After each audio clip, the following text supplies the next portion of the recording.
All right, what else? Next one, Your Lie in April. I didn't watch that shit. See, this is a very divisive ending. It is. Because a lot of people love this ending, and a lot of people just thought it was kind of a cop-out. I thought it was a cop-out. Yeah.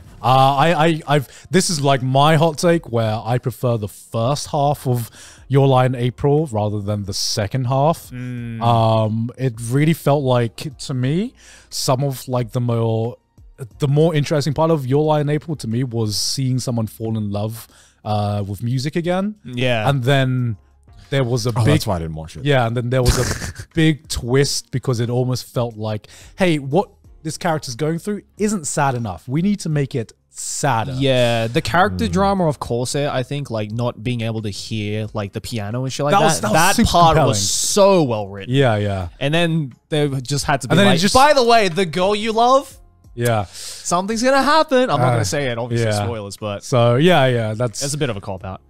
Okay, Yeah. Your Lie in April, I have a bias towards this show because I love shows about music, and as someone who did classical piano, like the soundtrack to it is fucking awesome. Yeah. And I yeah. think it did a lot of really good things. The ending was a bit whack, I will say. It wasn't the ending. It was halfway through. Halfway through? It was halfway through. Which part? It's like episode 14, I think. I don't remember. Okay, I will tell you this, Joey, because I really liked Your Lie in April, and I thought I really fucking liked the music aspect of that.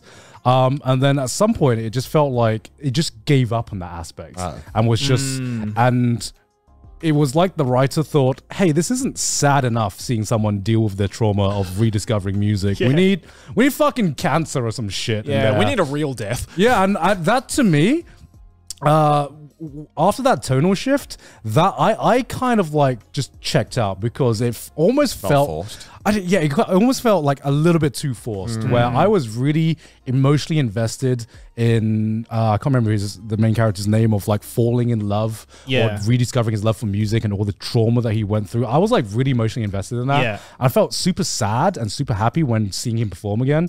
And then they just gave When he up. hears the music again for the first time, like that scene is gorgeous. That made me yeah. cry like a motherfucker. Yeah. Maybe I'll watch it someday. Probably not because it's about music. Yeah, and then it kind of went a completely different direction about halfway through. Is this your way of kind of saying maybe it doesn't deserve to be in the top 25? I think it's a little overrated. Yeah, I think I think it's a top 50, not a top No, 25. no.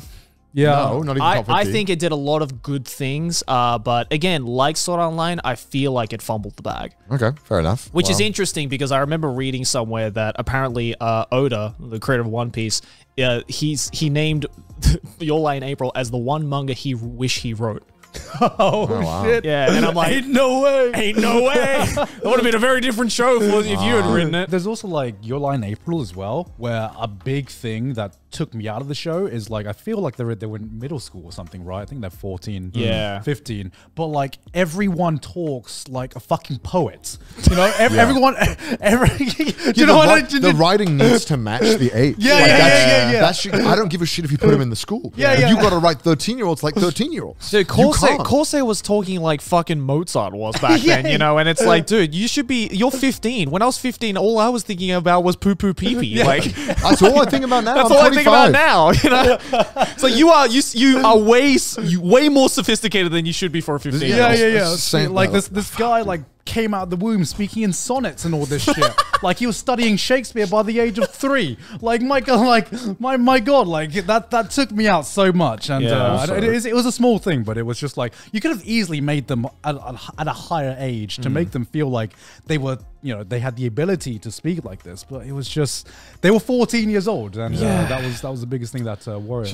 It's annoying because sometimes it shows where like they write the characters like 17-year-olds, they act and talk like 17-year-olds, they behave like 17-year-olds. Why not just make them fucking 17? Now, what can I say about Your Lie in April, other than the fact that it is amazing? Yes, I usually do reviews on series that I usually have opposite opinions on, based on what the majority of most anime reviewers out there think about a particular series, but concerning Shigatsu wa Kimi no Uso or Your Lie in April, I have to agree with most opinions that people say. That popular opinion being that it is amazing feels true.